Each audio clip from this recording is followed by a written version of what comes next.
আমরিনের birthday দিনে দুটো murder. হ্যাঁ বন্ধুরা, ঠিকই শুনছেন। চলুন বন্ধুরা শুনে নিই কি হয়েছিল সেদিন। আমরিন কাকে কাকে মার্ডার করলো এবং কেনই বা করলো, কি ছিল তার কারণ, সব বিস্তারিত জানতে অবশ্যই চোখ রাখতে হবে এই ভিডিওটাতে। চলুন শুরু করা যাক ঘটনার প্রথম দিন থেকে। সময়টা ছিল 8ই ডিসেম্বর 2012 সাল, সন্ধ্যে 6:25। সেই মুহূর্তে আমরিন জন্মেছিল। সেদিন ওর পাপা ছিল না, পরের দিন এসেছিল ওর পাপা। প্রত্যেক বছরই এরকম হয়, ওর পাপা থাকে না, পরের দিন আসে এবং সেই রাগে সেই দুঃখে আমরিন মার্ডার করে। কাকে মার্ডার করে জানতে চান?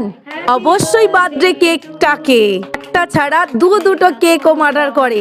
একবার বার্থডে দিন করে আর একবার ওর পাপা যখন ফিরে আসে সেদিন করে।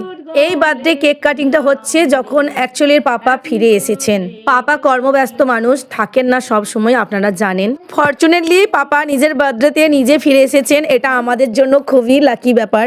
আমার ম্যাক্সিমাম পোস্ট বা ভিডিওতে ওর পাপাকে খুব একটা দেখা যায় না, তার কারণ উনি তো কর্মব্যস্ত মানুষ, বাইরে থাকেন। আজ ফিরে এসেছেন, মেয়ের বার্থডে সেলিব্রেট করা হচ্ছে। প্রথমবার 5 জনে একসাথে বড় মেয়ের বার্থডে সেলিব্রেট হচ্ছে। চলছে আমরিনের মার্ডার কেস। তো বন্ধুরা, কেমন লাগলো আমার এই মার্ডার কেসের কন্টেন্ট অবশ্যই কমেন্টে জানাবেন। সবাই ভালো থাকবেন, সুস্থ থাকবেন, সাবধানে থাকবেন। আর এই কেকটা আপনাদের জন্য।